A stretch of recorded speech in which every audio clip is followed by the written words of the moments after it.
Okay, good evening, everyone. I'm Frank LaBanca, the principal of ACES at Chase, and it is my pleasure to welcome you all here this evening to do a report of the state of Chase. I generally like to do a school-wide report about what's gone on and what things are still brewing in the school, so you have a good sense of what's going on. And I always do that at my May meeting. This is my first May at Chase, so I'm doing it for you today. Um, as as the uh, as the summer starts to wane toward us, kids get very antsy. I'd encourage you to reiterate our school expectations with your children. We think it's so important that we have a common vocabulary between teachers, parents, and the students, where we teach students to respect self, respect others, and respect community. Those are our school-wide expectations, and we communicate these with students all the time. Teachers have what they look like in each individual classroom, and please, remind your child of these words. It's a great way to connect school and home together. I would like to also say this is Teacher Appreciation Week, so if you could encourage your child, or if you have some time yourself, to send some messages of positivity to our teachers, I'm sure they certainly would appreciate it. Post-COVID teaching has been its challenge, and the teachers do such a great job of providing a great educational opportunity for your children. One of our teachers is online today, Ms. Kay. It's nice to see you. Thank you, Jody, for joining us tonight. Thank you for all you do to help our students. Okay, so spring events. So what has happened at Chase this spring? We've had a lot of stuff that's happened and will be happening. First, I'd like to acknowledge we sent 10 so we had a large group of students participate in our Science and Engineering Expo at the school. We selected our top 10 projects and sent them on to the state of Connecticut, the Connecticut Science and Engineering Fair. 5 of our students were state finalists, which was, I think, a pretty amazing thing. Um, and one actually won a first place. One of our 7th grade students won first place in his category, which was pretty fantastic. We also sent a large group of contingency students to participate in Regional History Day. And that took place both at Torrington. No, we didn't do Torrington. We did Hartford. A few students presented at Hartford, and most of them got snowed out, and some presented in New Haven at Southern Connecticut State University. And we had a team that was recognized in the top, so they went on to the state competition. And we also had a student who did a website. That one also went on to the state competition, and they did the state competition this past weekend at Central Connecticut State University. We have some of our 6th grade students doing the invention convention. We've identified again our top 10. Actually, we did top 8 students for the Connecticut Invention Convention, and 3 of our students are going on to compete at the state championship, which is going to take place at UConn, and that's in late May, early June. Our extracurricular programs have been up and running really great, and we had our spring musical 2 weekends ago for the students put on a production of Curtains, and that was really fun to see them in the theater performing their show. Our spring concerts are coming up in just a couple of weeks as well. So those of you who have children in band, orchestra, or chorus can get to enjoy our spring concerts in 2 weeks. This Friday, we're having our spring dance, and that's an all-grade dance. So those tickets are currently on sale. And then beginning of June, I believe, or late May, we're doing our National Junior Honor Society induction for our 7th grade students that have been selected to participate in the National Junior Honor Society. Our last day of school is June 16th. That is a half day of school, so the last day. The June 16th will also be our promotion ceremony for our 8th grade students, and I have some specific events that are just for specific grade levels, which I'll go over now. So for 8th grade, they're going to take their trip to Holiday Hill on May 30th. And then for those that are participating in the Washington, D.C. trip, that is going to be from Tuesday, June 6th to June 8th, Thursday, June 8th. We have our promotion dance on the 14th of June. Just a note for the promotion dance, that will take place during the school day. So children that we'll start that around noonish. There'll be food for the kids, and they'll have their dance, and they'll be done by 3 o'clock. So they can either be picked up or they can take the bus home, whichever they prefer. Attendance at school is required to attend the promotion dance. You can't just come for the dance, you have to come for school that day as well. And then the promotion ceremony is on the Friday, the 16th. If the children are on 8-1, their ceremony will be at 9 a.m. And if the students are on 8-2, their ceremony will be at 10:45 a.m. We're kind of locked in with the times because it's a half day. So we were the agency schools that have high schools get first dibs at dates. So this was the date we were able to secure. It is the last day of school. So everything ends kind of early. So we do have to do it in the morning. Sixth grade has 2 dates of note too. The Lightning Thief show is on the 23rd. That's an error. That's 5/23, not 6/23. So 5/23 Lightning Thief, and then they're having their field day on the 30th, which is the same day as the 8th grade is going to be off campus. So 5/23, I will make a note of that too. And those are okay, so our lottery. So I want to talk about the lottery a little bit because we are currently accepting students, and I want to explain the process. As you know, we have a blind lottery system, and it is open to all students. The only real qualification you have to put in is that you're interested. So as long as you're interested, you have an equal shot at the lottery. But there is a 55% rule, which I think everyone should be aware of, and that dictates that a school, a magnet, an interdistrict magnet school can have no more than 55% of its students from the town or city which the school is located. So we have, since Waterbury is our hometown, 55% of the students maximum can come from Waterbury. So we have this kind of funky situation where the school prior to being in Waterbury was in Meriden. So, and there was a special legislative carve out that allowed that percentage to be higher for Meriden residents. It was some, I don't know, backroom deal that was made in the legislature, and that was allowed to be 70%, 75% of Meriden residents. In any event, the current 8th grade students, we have a high proportion of Meriden students because they would have started their schooling in Meriden. So that artificially inflates the number of out-of-town students in our 8th grade, which in previous years caused our Waterbury numbers to be high because we had the balance out on the other end. Those students are now not graduating, they're being promoted this year to high school. So our Waterbury number percentage-wise actually jumps up even a little bit higher. So we have the percentage of Waterbury students is basically filled at this point just with current students. And so so we've had a little bit of a challenge, obviously, with the carve-out rule of 55% for incoming students. So I know we do have some families that have siblings that want to come to the school, and the rule is as long as there are seats available, the sibling preference takes precedent in the lottery system. However, some of our siblings are not getting in because of the 55% rule. So if anyone wants to, that's a state law, so it has really nothing to do with the school's decision. So if someone has an issue with that or thinks that is unfair, I might agree with you on that, and you might want to take a look at how we can advocate for more students from our current town to be included in our school.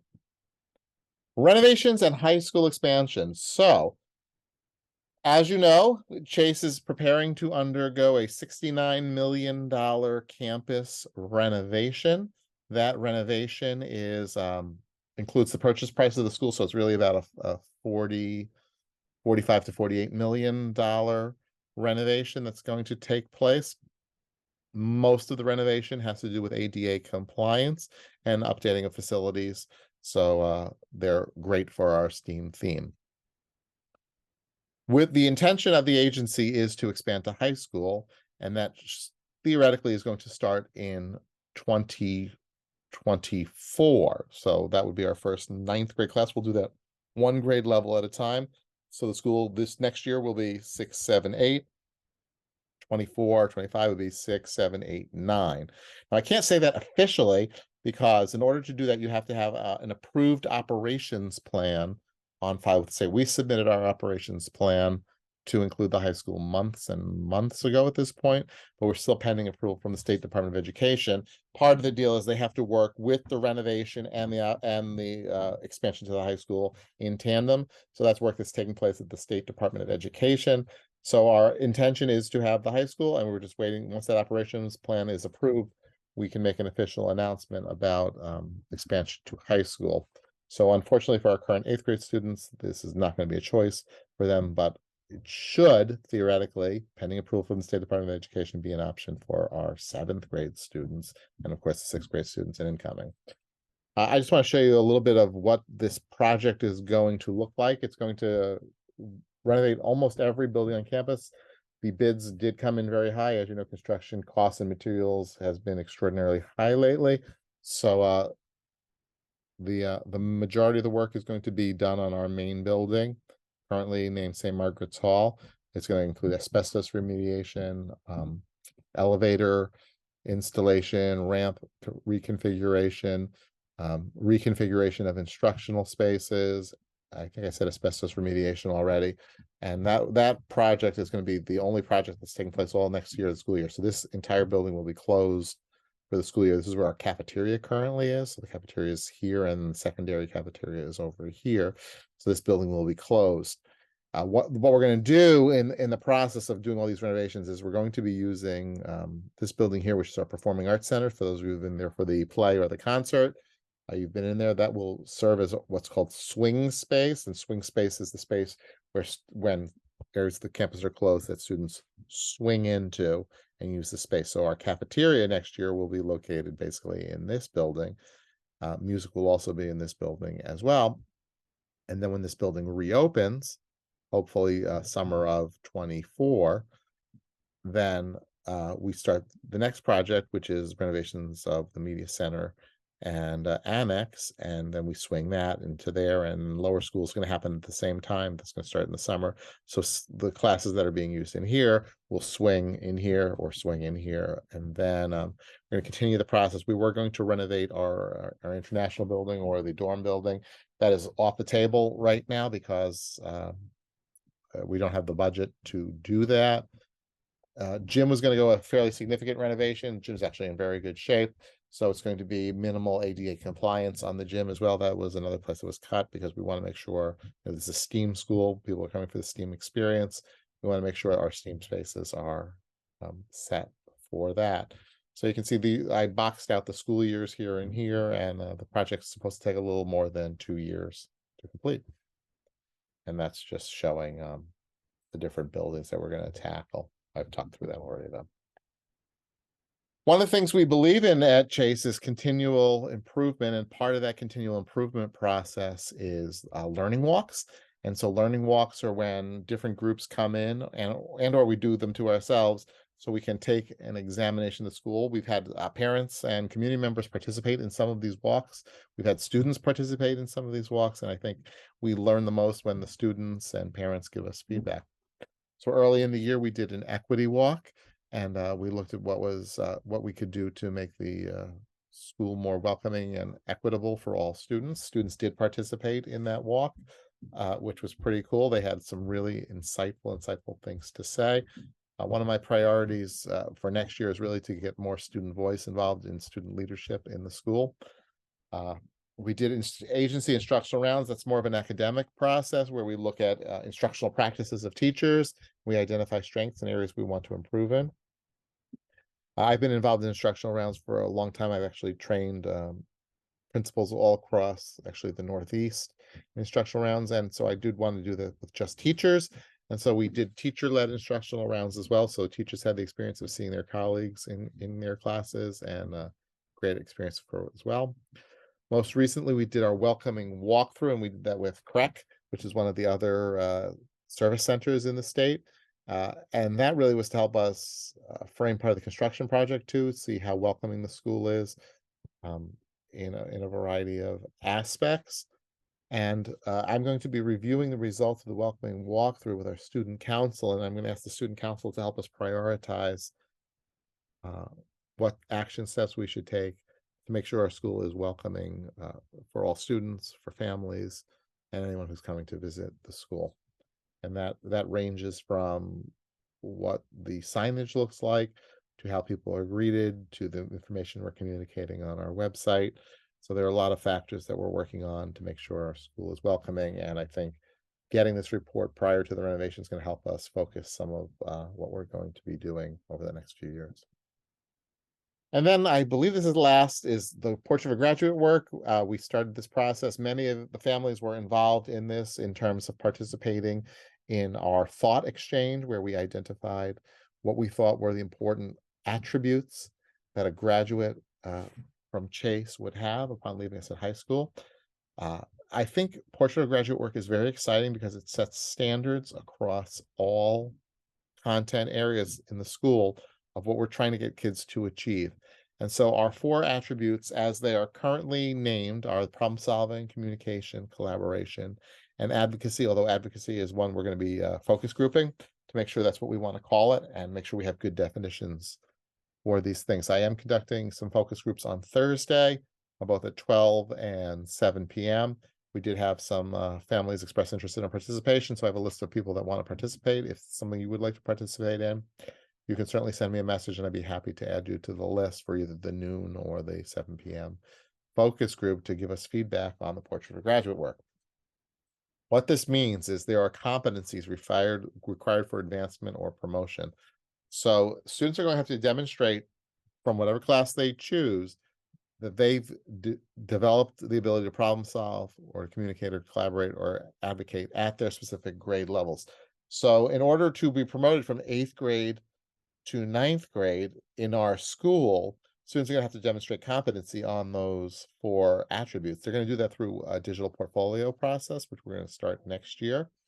And then it's going to have to happen again probably at 10th grade, and then again at 12th grade when they conduct a capstone project, and they must demonstrate competency in these four attributes, however they've done it, whichever course they've done it, to demonstrate that they are ready to move on. So these are requirements to move on, and that's part of our operations plan.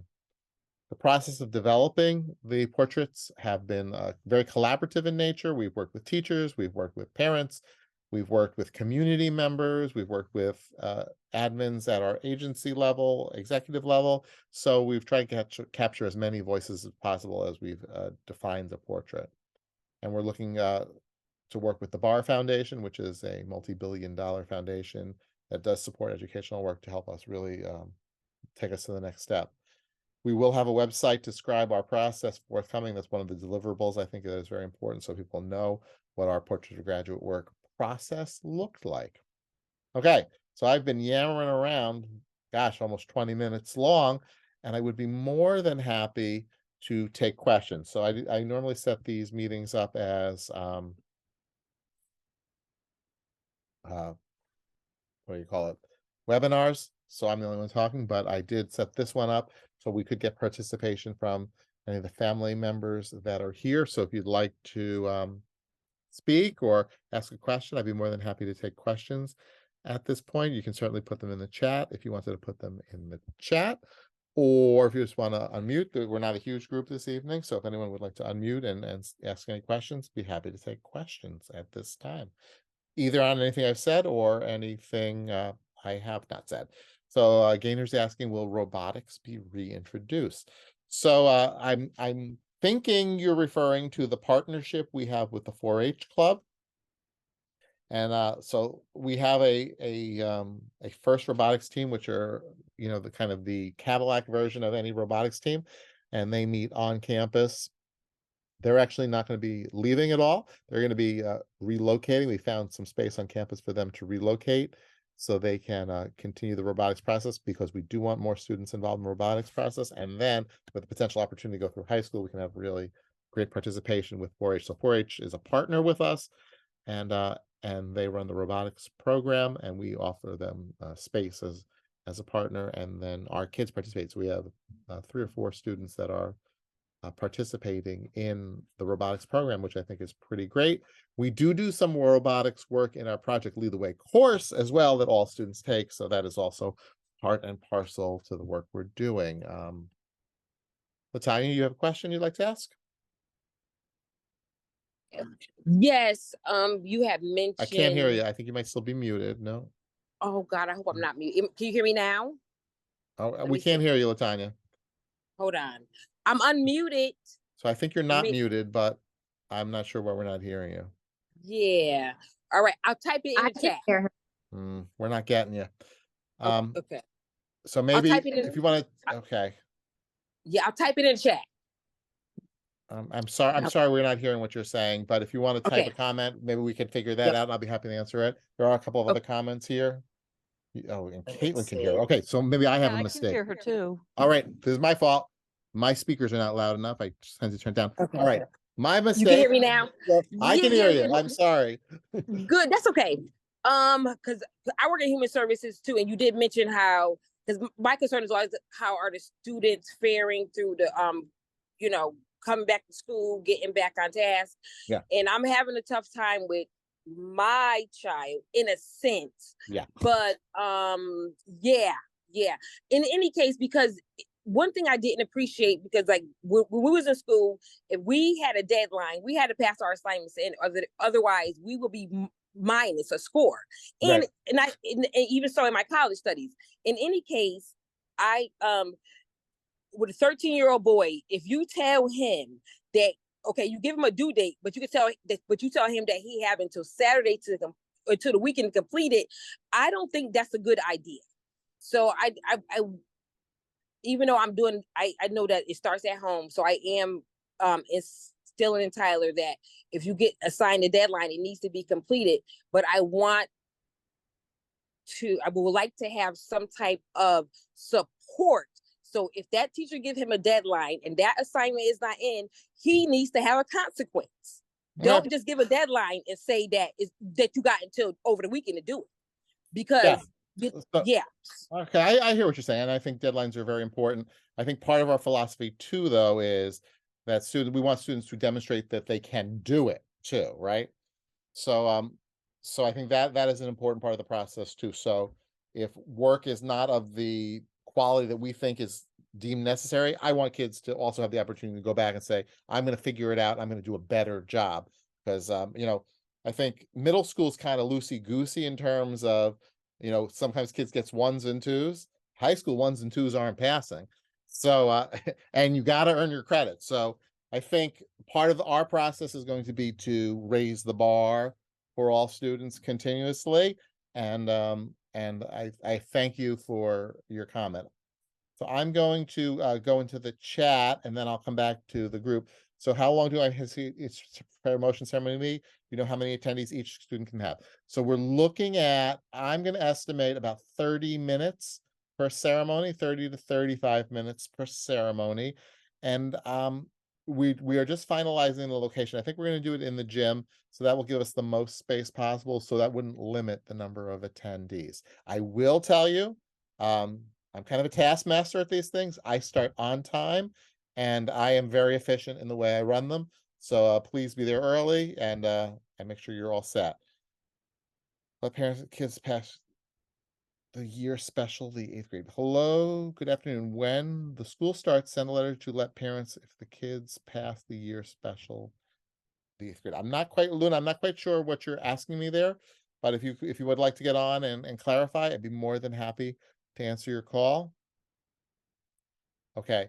Oh, forms for returning students. My child is currently in 7th grade. So we're assuming that everybody's coming back. So we'll get a form out probably within the next couple of weeks just to ask for your confirmation that you will be returning next year. So if there are any additional seats available, we'd be more than happy to take take others involved. So Gaynor, you have a question for us?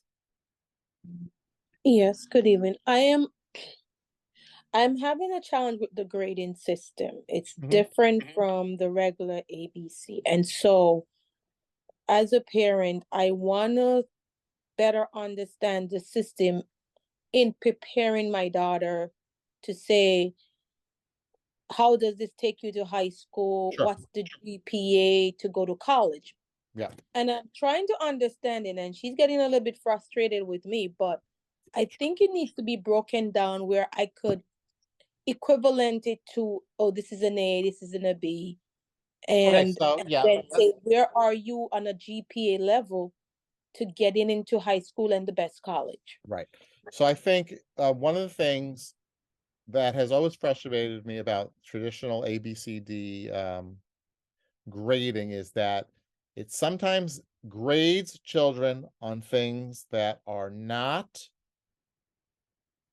that do not demonstrate they understand what's required of them and they do not meet standards. So our standards-based grade is based on standards. So there's a specific standard that children are supposed to achieve. So if you're demonstrating mastery or advanced learning, you're at the 3 or the 4 level. Okay. Um, the infamous example is in math class, students do homework and they get grades for completion of work. Not necessarily they could do it or anything. They get a grade for completion, and that artificially inflates their grade because they may not have mastered standards, but they demonstrate compliance with doing homework or completing work, which may not be representative of their learning. So our standards, if a student is achieving a 3 or a 4, they are demonstrating mastery of the standards. If they don't have the 3 or 4, that means they are somewhere in the growth process of getting to mastery of the standards. So so that is the Okay. nature. Go ahead. Understood. It Yeah. just confused me because I'm like, okay, I don't know where on a level basis is she Yeah. being ranked. So Now any I child's understand. getting a 3 is basically doing grade level work mastery. And Okay. so the way we address the doing your homework, completing the assignments, those are the behavioral grades, which are respect for self, respect for others, respect for community, and we have descriptions. We do have that on our website, I believe. I will make sure it's there, and I will put a link on. It's hard to run the meeting and do the links at the same time, but we do have a document that says this is what standard grade based grading looks like, and this is how it works. Our intention is to continue standards based grading when we do the high school. We're going to be doing some site visits over next year at places that are doing standards-based grading for high school. We did one actually a few weeks ago. We went to Casco Bay, Maine, which is a school, a very high-performing school that uses standards-based grading in an urban environment, and they have huge college acceptances there and students getting to where they want to go. Farmington High School in Connecticut, which is a very high-performing district, also is a standards-based grading school. We're going to be checking them out. And there's a young women's school in Astoria, Queens, which also does this standards-based grading very well. And so we're looking to go see the schools that are doing this at a very high level and having high levels of success as we finish designing ours. Okay, Kelly S was the 16th, the only half day of the last week of school. Yes, that's the only half day. All the other days are full days of school. So yes, we will be in school full time that last week of school. Anybody else have any questions? Or I go ahead. I have one question. I'm sorry if I could. That's okay. Yeah, absolutely. That's why I am wondering, and I'm not one to force anything on the student, but as it relates to extracurriculum, I am wondering, could it be, and I'm just a suggestion, and I'm going to tell you why, that a student mandatory picks an extra curriculum to be a part of, because sometimes it's all about the academics, and from the professional world, a lot of times when we're looking for talents, it's not just so much the academic. The big question is, what were you involved in? And I say, because I'm trying to get my daughter to say, get involved, get in stuff. But I think probably sometimes we're focused just on the academics. Yeah. So I think the school needs to help the parents to explain it to them that, look, it's good for the academics, but when you get out there, even to go to college and high school, the first question is, what were you involved in? What were you at service for? So yeah, I totally agree with you on that.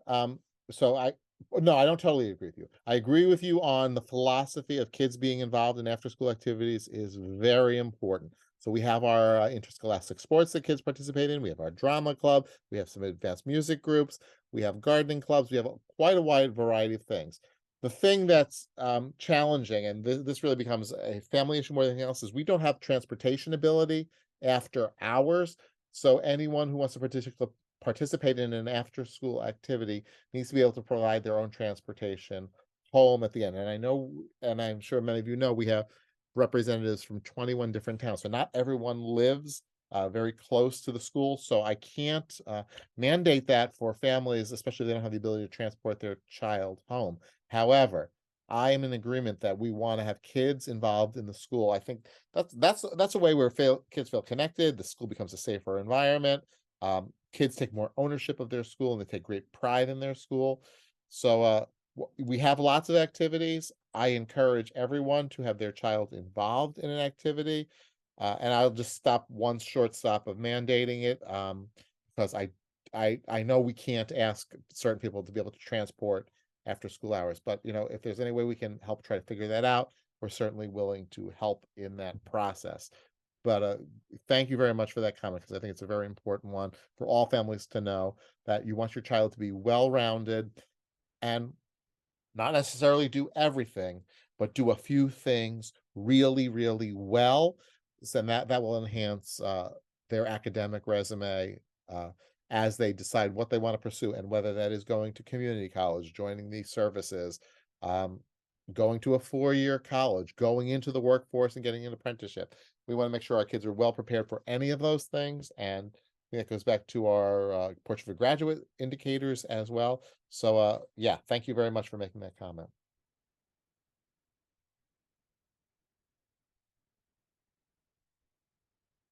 And and we should have posted on our website the things that we are doing at the schools. We want kids to be involved. I want families to be more involved next year too. That's going to be some of the work we're going to do next year um, as part of our work. Anybody else have any other questions?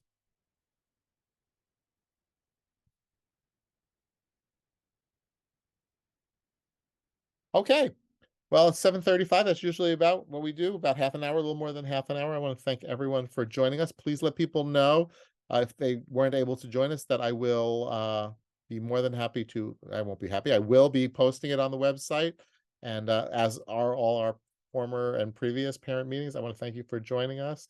Thank you for your partnership. Please send a message to your child's teachers. Ask your children to send a message to their teachers as well. They work really hard at trying to make your child's education the best it can be. So thank you so much, everyone. Have a great evening. It was great to speak with you. Have a great night. Bye. Bye-bye.